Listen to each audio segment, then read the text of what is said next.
பறவையியல்ல ராஜர் Tory பீட்டர்சனுடைய மிக உன்னதமான பங்களிப்புகளும் சாதனைகளும் என்னென்னன்றத பார்க்கலாம். ராஜர் டோரி பீட்டர்சன் அமெரிக்காவை சேர்ந்த ஒரு naturalist, conservationist, citizen scientist, ornithologist, artist, Illustrator, இப்படி சொல்லிட்டே போகலாம். இவர் 1908 ஆகஸ்ட் 28 அன்னைக்கு யுனைடெட் ஸ்டேட்ஸோடைய நியூயார்க்கில் இருக்கிற ஜேம்ஸ் டவுனில் பிறந்தாங்க. இவர் 1934ஆம் ஆண்டு a field guide to the birds of eastern north அமெரிக்கான்ற டைட்டிலில் ஒரு புக்கை எழுதி வெளியிட்டாங்க. அது வெளியிடப்பட்ட ஒரே வாரத்தில் 2000 பிரதிகள் விற்று தீர்ந்தது.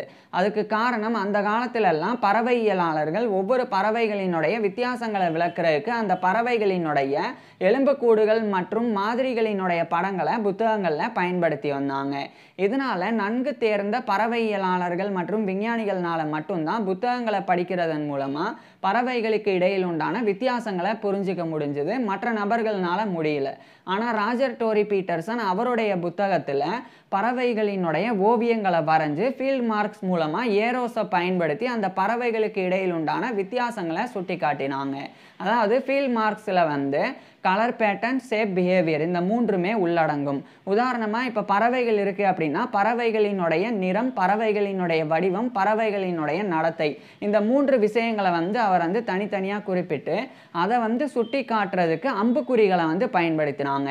இப்படி பண்ணுறதன் மூலமாக ரொம்ப எளிமையாக அந்த புத்தகத்தை படித்து அந்த படங்களை பார்க்கும்போது ஒவ்வொரு பறவைகளுக்கு இடையில் உண்டான வித்தியாசங்களை புரிஞ்சுக்க முடியும்.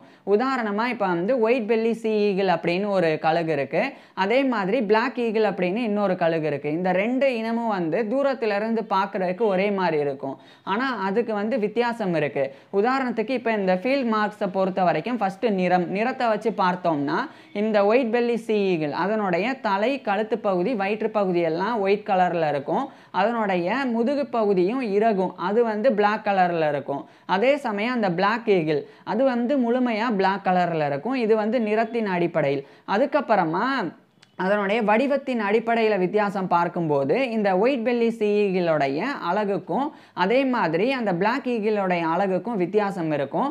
இந்த ஒயிட் பெல்லி சீ ஈகிள் அதனுடைய அழகு அதனுடைய மூக்கு பகுதி ரொம்ப கூர்மையாகவும் கொஞ்சம் வளைஞ்ச மாதிரி இருக்கும். அதிலிருந்து கொஞ்சம் அந்த பிளாக் ஈகிளோடைய அழகு வித்தியாசமாக இருக்கும். ஸோ இது வடிவம்.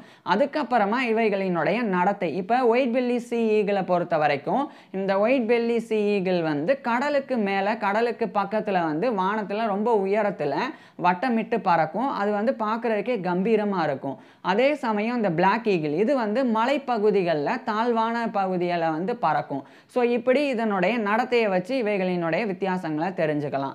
இந்த மாதிரி ஒட்டுமொத்தமாக அவைகளினுடைய நிறம், அவைகளினுடைய வடிவம், அவைகளினுடைய நடத்தை இவைகளை ஃபீல்ட் மார்க்ஸாக வச்சு ஏரோஸ் அதாவது அம்புக்குறிகளை வச்சு அந்த வித்தியாசங்களை அப்படியே ராஜர் டோரி பீட்டர்சன் சுட்டி காட்டினாங்க. உதாரணத்துக்கு நான் ஏற்கனவே சொன்ன மாதிரி இப்போ நிறம் வித்தியாசம் காட்டுறதுக்கு அவர் அம்புக்குறியை வச்சு இதனுடைய தலைப்பகுதி, கழுத்து பகுதி, வயிற்று பகுதி பாருங்க ஒயிட் கலரில் இருக்கு. அதே இந்த ஈகிள் பாருங்க ஃபுல்லாக பிளாக் கலரில் இருக்கு.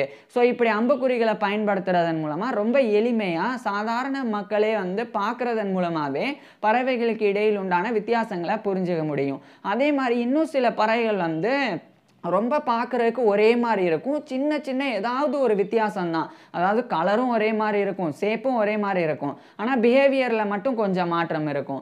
அல்லது கலரும் பிஹேவியரும் ஒரே மாதிரி இருக்கும், அதனுடைய ஷேப்பில் மட்டும் கொஞ்சம் மாற்றம் இருக்கும். ஸோ இதே மாதிரி கலரில் மாற்றம் இருக்கும், ஆனால் அதனுடைய ஷேப்பு, பிஹேவியர்லாம் ஒரே மாதிரி இருக்கும். ஸோ இந்த மாதிரிலாம் இருக்கும். அதெல்லாம் வித்தியாசத்தை உணர்றதுக்கு ரொம்ப கஷ்டம்.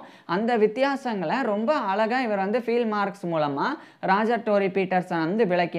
ஸோ இதை விளக்கக்கூடிய இந்த ஒரு அமைப்பு, ஒரு சிஸ்டம் இவருடைய பேர்னால பீட்டர்சன் ஐடென்டிஃபிகேஷன் சிஸ்டம் அப்படின்னு பெயரிடப்பட்டது. இது பீட்டர்சன் சிஸ்டம் அப்படின்னு சாதாரணமாக அழைக்கப்படும். ஸோ அந்த ஃபீல்ட் மார்க்ஸை ஏரோஸை பயன்படுத்தி சுட்டி காட்டுறது தான் இந்த ஒரு பீட்டர்சன் சிஸ்டம் அப்படின்றது. இது மிகப்பெரிய ஒரு விஷயம். ஏன்னா இந்த புத்தகம் 2000 பிரதிகள் விற்று தீர்ந்ததுக்கு மிக முக்கியமான காரணம் இதுதான்.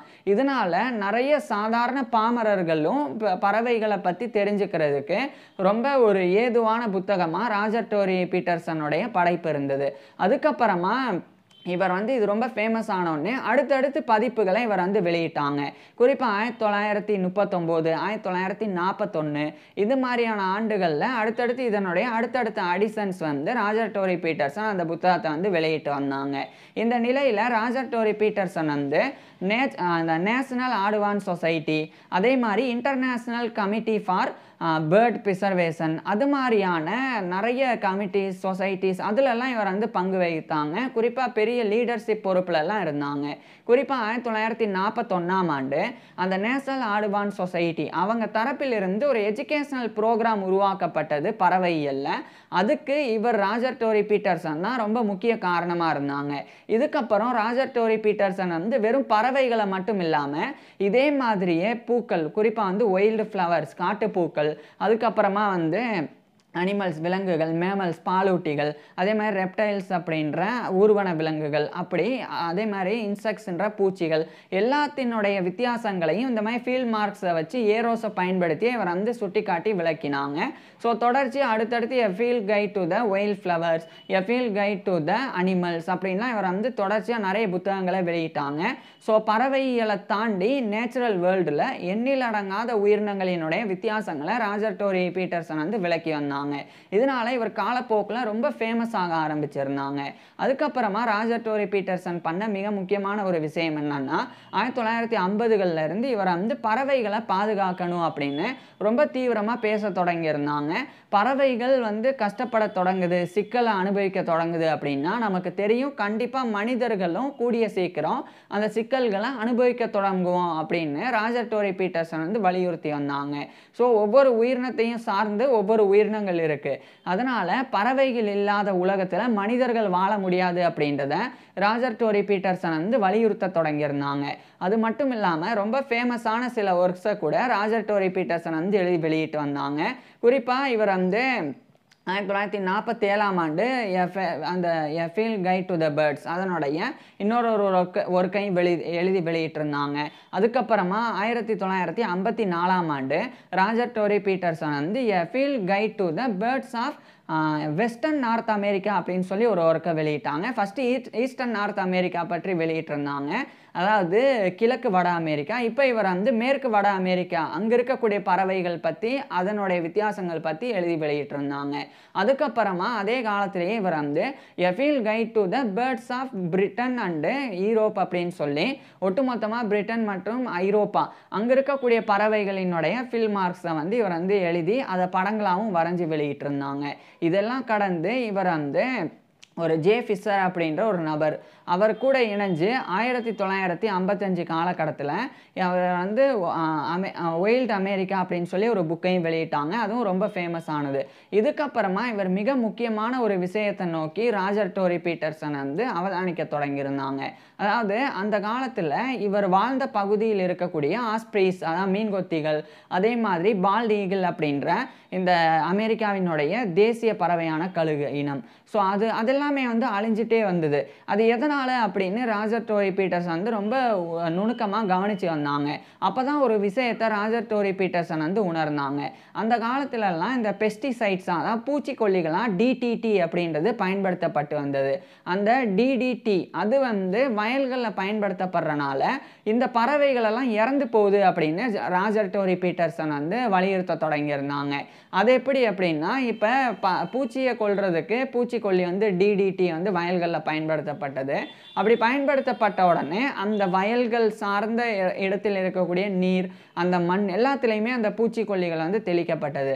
அப்போ அந்த நீரை குடிக்கக்கூடிய பறவைகள், அதே மாதிரி அந்த நீரில் வாழக்கூடிய அந்த பூச்சி, இறந்து போன பூச்சி, அதை சாப்பிடக்கூடிய பறவைகள், அதுக்கப்புறமா சின்ன சின்ன பூச்சிகள் இறந்தால் அந்த சின்ன பூச்சிகளை பெரிய பூச்சிகள் சாப்பிடும். இப்போ உதாரணத்துக்கு அந்த டிடிடி அப்படின்ற பூச்சிக்கொல்லினால ஒரு சின்ன பூச்சி வந்து சாப்பிட்டு இறந்துருச்சுன்னா அதை பெரிய பூச்சி சாப்பிடும். அந்த பெரிய பூச்சியை ஒரு சின்ன பறவை சாப்பிடும்.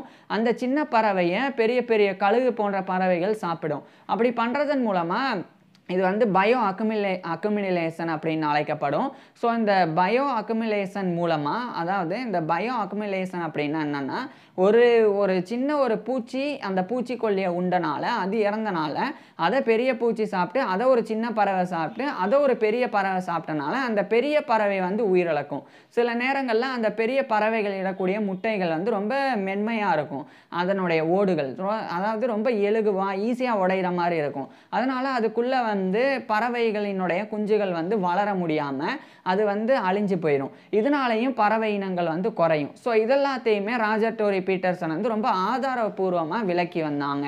அது ஆரம்பத்தில் பெருசாக வந்து இல்லைன்னாலும் அடுத்து பொதுமக்கள் மத்தியில் ராஜர் டோரி பீட்டர்சனுடைய கருத்துக்கள் வந்து ஏற்கப்பட ஆரம்பிக்குது. ஸோ எல்லாருமே வந்து பறவைகளை பாதுகாக்கணும் அப்படின்றத வலியுறுத்த தொடங்க ஆரம்பிக்கிறாங்க. ஸோ அப்படி தான் இந்த international committee for bird preservation ஆனது உருவாகி இருந்தது. அதில் லீடிங் கெப்பாசிட்டியிலலாம் இவர் இருந்து வந்தாங்க.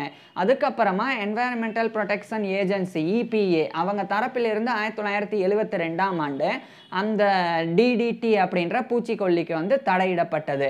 ஸோ அது தடையிடப்பட்டு பறவை இனங்கள் வந்து உயிர் வாழ்கிறதுக்கு ராஜர் டோரி பீட்டர்சன் மிக முக்கிய காரணமாக இருந்தாங்க.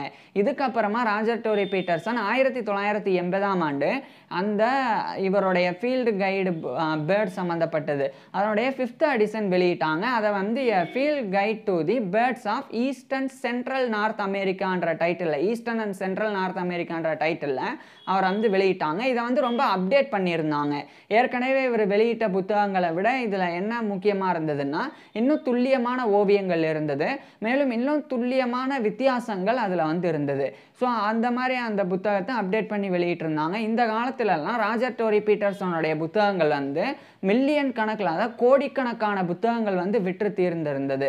அந்த அளவுக்கு இவருடைய புத்தகங்களினுடைய அந்த ஒரு படைப்பு, இவருடைய புத்தகங்களினுடைய அந்த முக்கியத்துவம் வந்து அந்த அளவுக்கு அமெரிக்க மக்கள்னால புரிஞ்சுக்கப்பட்டிருந்தது.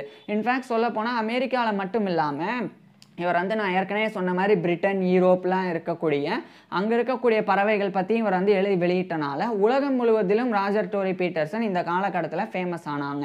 அதுக்கப்புறம் 1993 இந்த காலகட்டத்தில் Roger Tory Peterson Institute of Natural History அப்படின்னு சொல்லி இவருடைய பேரில் இவர் பிறந்த யுனைடெட் ஸ்டேட்ஸோடைய நியூயார்க்கில் இருக்கிற ஜேம்ஸ் டவுன் அங்கே வந்து இவரை கௌரவப்படுத்தும் விதமாக இவருடைய பேரில் ஒரு இன்ஸ்டிடியூட் ஆனது நிறுவப்பட்டது. இது வந்து மிகப்பெரிய அளவில் நேச்சுரல் ஹிஸ்டரி சம்பந்தப்பட்ட ரிசர்ச்சுக்காக அமைக்கப்பட்டது. அதே மாதிரி ராஜர் டோரி பீட்டர்சன் அவார்டு அப்படின்னு சொல்லி ஒரு அவார்டும் இவருடைய பேரில் நிறுவப்பட்டது. அது வந்து பறவைகளினுடைய வளர்ப்பை வந்து ஊக்கப்படுத்துகிறவங்களுக்கு வழங்குறதுக்காக அந்த அவார்டு வந்து உருவாக்கப்பட்டது. இதுக்கப்புறம் 1994ஆம் ஆண்டு ராஜர் டோரி பீட்டர்சன் வந்து அவருடைய இன்னொரு புத்தகத்தையும் 6th எடிஷனையும் a field guide to the birds of eastern and central north அமெரிக்காவினுடைய 6th எடிஷனையும் வெளியிட்டாங்க. ஸோ ஒட்டுமொத்தமாக 6 பதிப்புகள் 1934, 1939, 1941, 1947, 1980, 1994 அப்படின்னு 6 பதிப்புகள் வெளியிட்டிருந்தாங்க. அதனால அதே மாதிரி இவர் வந்து சில நபர்கள் கூட சேர்ந்து சேவ் த பேர்ட்ஸ் அப்படின்னு கூட புத்தகத்தை வந்து வெளியிட்டிருந்தாங்க. அந்த அளவுக்கு ரொம்ப முக்கியத்துவம் வந்து காட்டினாங்க பறவைகள் வளர்ப்பு மற்றும் பாதுகாப்பில். இப்பேற்பட்ட நபர் இறுதியாக 1996 ஜூலை 28 அன்னைக்கு இவருடைய 87 வயசில் ராஜர் டோரி பீட்டர்சன் வந்து இறந்து போனாங்க. இவர் இறந்து போயிட்டாலும் மாடர்ன் ஆர்னத்தாலஜியில் மிக முக்கியமான ஒரு இடத்த ராஜர் டோரி பீட்டர்சன் வந்து பிடிச்சிருக்கிறாங்க. இவரை மாதிரியே ஆர்த்தர் ஆகஸ்டஸ் ஆலன் அப்படின்னு சொல்லி இன்னொரு பறவையியலாளர், அவரும் பறவையியலுக்கு முக்கிய பங்காற்றி இருக்கிறாங்க. பறவைகளை பாதுகாக்கணும் அப்படின்னு சொன்ன முதல் நபர் அவர். ஆனால் அவரை தொடர்ந்து அந்த பறவைகளை பாதுகாக்கணும் அப்படின்ற விஷயத்தை ரொம்ப பிரபலப்படுத்தி பொதுமக்கள் மத்தியில் பறவைகளை வேட்டையாடக்கூடாது, பறவைகளை பாதுகாக்கணும், வெயில் காலத்தில் பறவைகளுக்கு நீர் வைக்கிறது, உணவு வைக்கிறது, தானியங்கள் வைக்கிறது அப்படின்னு இந்த விஷயங்கள்லாம் பண்ணணும் அப்படின்னு இன்னைக்கு பல நபர்களினுடைய எண்ணங்களில் இந்த விஷயங்கள்லாம் விதைக்கப்பட்டிருக்குன்னா அதை விதைச்சது ராஜர் டோரி பீட்டர்சன் தான். ஸோ இப்பேற்பட்ட ராஜர் டோரி பீட்டர்சன் வந்து 23க்கும் மேற்பட்ட ஹானரி டாக்டரேட்ஸ், அதாவது கௌரவ டாக்டர் பட்டங்களை பெற்றிருக்காங்க. அதே மாதிரி பிரசிடென்சியல் மெடல் ஆஃப் ஃப்ரீடம் அப்படின்ற அமெரிக்காவின் மிக உயர்ந்த அந்த பிரசிடென்சியல் மெடல் ஆஃப் ஃப்ரீடம் அந்த ஒரு பதக்கத்தை பெற்றிருக்கிறாங்க. இது மாதிரி பல கௌரவங்கள் பெற்றிருக்கிறாங்க. குறிப்பாக நோபல் பிரைஸ் ஃபார் பீஸ், அதாவது அமைதிக்கான நோபல் பரிசுக்கு 2 முறை இவர் வந்து பரிந்துரைக்கப்பட்டிருக்கிறாங்க. ஆனால் இவருக்கு வழங்கப்படலை. இருந்தாலும் அந்த நாமினேஷனில் போனதே பெரிய விஷயம். ஸோ இப்பேற்பட்ட ராஜர் டோரி பீட்டர்சன் பற்றி நீங்கள் என்ன நினைக்கிறீங்க அப்படின்றத கீழே கமெண்ட்ஸில் சொல்லுங்கள். அதே மாதிரி நான் ஏற்கனவே சொன்னேன் அந்த ஆர்த்தர் அகஸ்டஸ் ஆலன், அவர் வந்து பறவையியல் ஆற்றின முக்கிய பங்களிப்புகள், அவர் நிறைய வித்தியாசமான விஷயங்கள்லாம் பண்ணியிருக்கிறாங்க. அதை பற்றி நான் ஏற்கனவே பேசியிருக்கேன் ஃபுல் டீட்டெயிலாக. அதை பார்க்குறதுக்கு கீழே டிஸ்கிரிப்ஷனில் லிங்க் கொடுத்துருக்கேன், கட்டாயமாக பாருங்கள். தேங்க்யூ.